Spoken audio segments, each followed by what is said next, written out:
Welcome to smart competitive school. আজকে আমি percentage বা শতকরার উপরের 8 নম্বর ক্লাসটিকে নিয়ে এসেছি।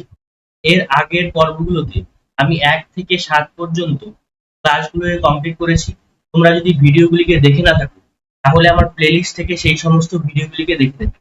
তোমরা অবশ্যই ওই ভিডিওগুলিকে দেখে তবে এই ভিডিওটিকে দেখবে, তাহলে কনসেপ্টগুলো বুঝতে অনেক সুবিধা হবে। আর এটাই হচ্ছে আমার লাস্ট পার্ট, এবং পার্সেন্টেজ আজকের ক্লাসের পরে আর কোনো কনসেপ্ট বাকি থাকবে না। ঠিক আছে, এরপরে কি হবে? এরপরে হচ্ছে আমি বিভিন্ন ধরনের এমসিকিউ নিয়ে আসবো পার্সেন্টেজে। ঠিক আছে, তাহলে দেখো আজকের যে কনসেপ্টটা কি রয়েছে সেটা দেখো। আজকের কনসেপ্ট হচ্ছে যে if A equal to B plus C. তার মানে আগের দিন আমরা আমরা কি শিখেছি? আগের দিন শিখেছি A equal to B into C যদি হয় তাহলে এ এর কিভাবে চেঞ্জ হবে।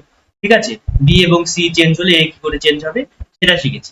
কিন্তু আজকে হচ্ছে A equal to B plus C, percentage change in A due to percentage change in B and C. মানে বি এবং সি এর পার্সেন্ট চেঞ্জ হওয়ার ফলে এ এর পার্সেন্ট কত চেঞ্জ হবে সেটা আমাদেরকে জানতে হবে। এবার দেখো অ্যাকচুয়ালি এটা কিন্তু গড়ের অঙ্ক। দেখো প্লাস আছে, মানে বি এর পার্সেন্টেজ যত চেঞ্জ হবে এবং সি এর পার্সেন্টেজ যত চেঞ্জ হবে তাকে যদি আমরা গড় করে দেই তাহলেই কি হবে? তাহলে নেট রেজাল্টটা চলে আসবে, মানে এ এর পার্সেন্টেজ কত হলো সেটা চলে আসবে। তাহলে কি কি জানতে হবে? গড়ের মানে আমরা কি জানি যে কত পার্সেন্ট চেঞ্জ হলো এ বি এর উপরে, আর কত পার্সেন্ট চেঞ্জ হলো সি এর উপরে, এবং বি এবং সি এর কোয়ান্টিটি কত আছে। এই দুটো জিনিস যদি দেওয়া থাকে তাহলেই কিন্তু আমরা এর পার্সেন্টেজ চেঞ্জটা বের করে ফেলবো। প্র্যাকটিক্যাল উদাহরণ যদি আমরা দিই তখনই তোমরা কিন্তু বিষয়টা বুঝতে পারবে। এবার দেখো, এবার এই যে সূত্রটা দিয়েছি A equal to B plus C, এটা কি পরীক্ষার সময় উল্লেখ করে দেবে যে এই ফর্মুলা কাজে লাগাও? না, আমাদেরকে কি করতে হবে? দেখে বুঝতে হবে যে এটা কি ধরনের অঙ্ক। বোঝা গেছে কিনা? এবার দেখো, তাহলে সবার প্রথমে আমরা দেখি যে a equal to B plus C কোন ধরনের অঙ্কে কাজে লাগবে। ধরো পপুলেশন, পপুলেশন মানে হচ্ছে জনসংখ্যা। জনসংখ্যা, একটা জায়গার জনসংখ্যা কিসের উপর নির্ভর করে? দুইজন মানুষের উপর নির্ভর করে। সেটা হলো কি? এটা হচ্ছে পুরুষ এবং মহিলা। পুরুষ এবং মহিলা, তাই তো? তার মানে পপুলেশন সমান সমান মেন প্লাস ওম্যান। পুরুষ এবং মহিলাদের যোগ করলেই কি হবে? পপুলেশন বা জনসংখ্যা বেরিয়ে যাবে। তার মানে আমাদের দেখো এই সূত্রটা কিন্তু কাজে লাগছে। এরপরে ধরো আমি ধরে নিচ্ছি ইনকাম। ইনকাম ইকুয়াল টু কত? ইনকাম ইকুয়াল টু হচ্ছে সেভিংস প্লাস এক্সপেন্ডিচার, মানে কত আমি জমাচ্ছি এবং কত আমি খরচা করছি। ধরো 10,000 টাকা তোমার ইনকাম, ঠিক আছে, এর মধ্যে তুমি 7,000 টাকা জমালে, 3,000 টাকা খরচা করলে। ঠিক আছে, তার মানে এই দুটো যোগ করে আমরা কি পেলাম? ইনকাম পেলাম। স্টুডেন্টস, স্টুডেন্টস মানে হচ্ছে ছাত্রছাত্রীর সংখ্যা। ছাত্রছাত্রীর সংখ্যা সমান সমান কত? ছাত্রছাত্রীর সংখ্যা সমান সমান বয়েজ প্লাস গার্লস। কোনো একটা স্কুলে কত ছাত্রছাত্রী আছে তার হিসেব কি করে বের করব? তার সেই স্কুলে কতজন বয়েজ মানে হচ্ছে ছাত্র আছে আর কতজন ছাত্রী আছে, এই দুজন মিলে কি হচ্ছে? স্টুডেন্টস। বোঝা গেছে? এবার দেখো যখনই এই ধরনের কোশ্চেন থাকবে তখন তোমাদের কিন্তু এইভাবে ভাবনা চিন্তা করতে হবে। এবার প্রশ্নে চলে আসি। প্রশ্নটা দেখো, প্রশ্ন কি বলেছে? একটি স্কুলে মোট ছাত্রছাত্রীর 60% হচ্ছে ছাত্র। তার মানে ছাত্রছাত্রী বলে দিয়েছে, তার মানে আমাদের ওই যে সূত্রটা a equal to B plus C, এই সূত্রটা কাজে লাগতে পারে। হয়ে গেছে? ছাত্রছাত্রীর 60% ছাত্র। পরের বছর দেখা যায় ছাত্রছাত্রীর সংখ্যা মানে ছাত্রর সংখ্যা 20% বাড়লো এবং ছাত্রীর সংখ্যা 30% বাড়লো। তাহলে এখন নতুন ভর্তির কারণে মোট কত শতাংশ ছাত্রছাত্রী মানে কত শতাংশ ভর্তি বৃদ্ধি পেল? তার মানে আমাদেরকে এর পার্সেন্টেজ চেঞ্জটা বের করতে হবে। এবার দেখতে হবে যে আমাদের ক্রাইটেরিয়া গুলো পূর্ণ করেছে কিনা। প্রথমে বলেছে যে ছাত্রছাত্রীর মধ্যে 60% ছাত্র।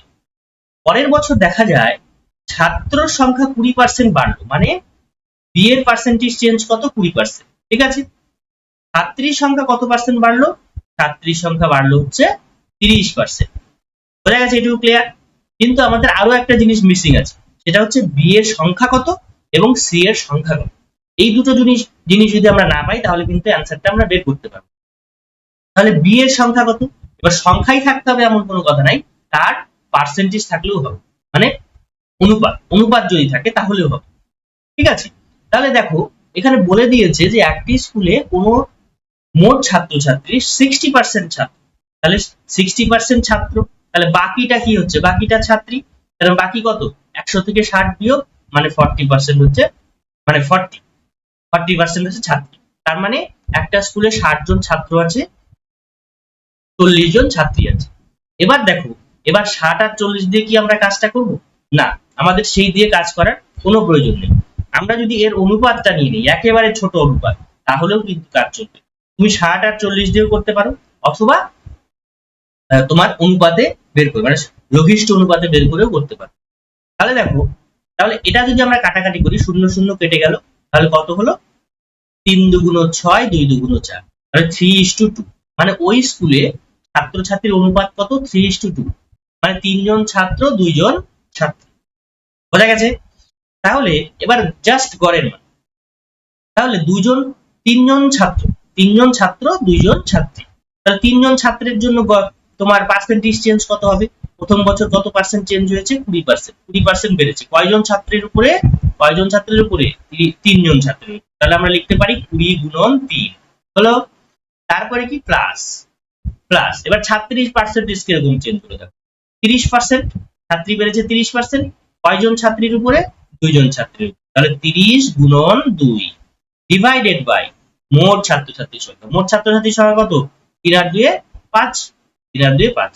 এবার দেখো, তাহলে ক্যালকুলেশন করো, ক্যালকুলেশন করলে কত হচ্ছে, 30, 3 দুগুণ 6, 60, প্লাস এখানেও 60 ডিভাইডেড বাই 5, তাহলে 60 প্লাস 60 মানে 120 বাই 5, 5 দুগুণ 10, 24। তাহলে টোটাল পার্সেন্টেজ চেঞ্জ কত হলো? ওই স্কুলে টোটাল পার্সেন্টেজ চেঞ্জ হলো 24%। অ্যানসার দেখো, অ্যানসার হচ্ছে এখানে অপশন কি কি রয়েছে, 76, 26, 24, ক্যান নট সে। তাহলে কি হবে অ্যানসার? অ্যানসার হচ্ছে 24%। তাহলে বোঝা গেছে।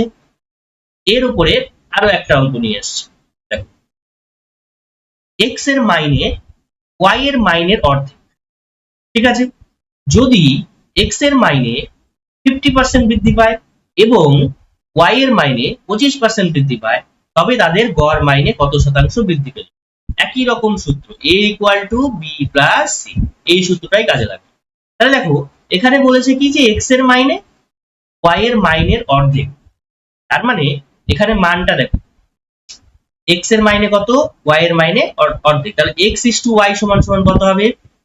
কার মাইনে বেশি? x এর মাইনে y এর মাইনের অর্ধেক, মানে x এর যদি 1 হয় y এর হচ্ছে 2, তাহলে x:y = কত হলো, 1:2। এবার দেখো, x এর বৃদ্ধির পার্সেন্টেজ কত? বৃদ্ধি পেয়েছে 50%, বৃদ্ধি পেয়েছে 50%। আর y এর মাইনে কত পার্সেন্ট বৃদ্ধি পেল? 25%। y এর মাইনে বৃদ্ধি পেল 25%।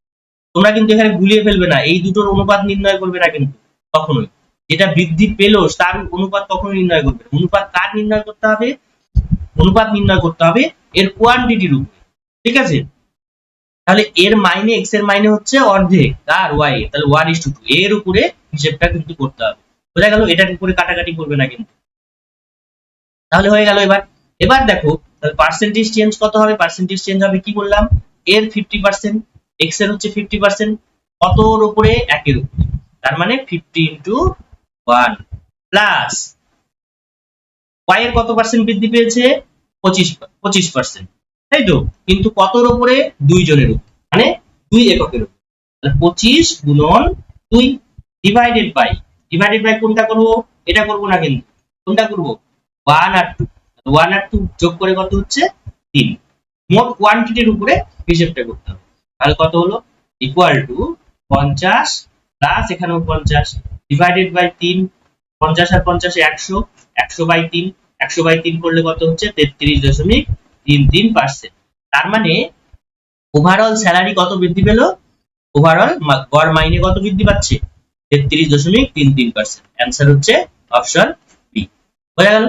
তাহলে আজকের মতো ক্লাসটি এই পর্যন্তই। পার্সেন্টেজের উপরে যে সমস্ত কনসেপ্ট গুলো ছিল সমস্ত ক্লিয়ার করা হয়ে গেছে।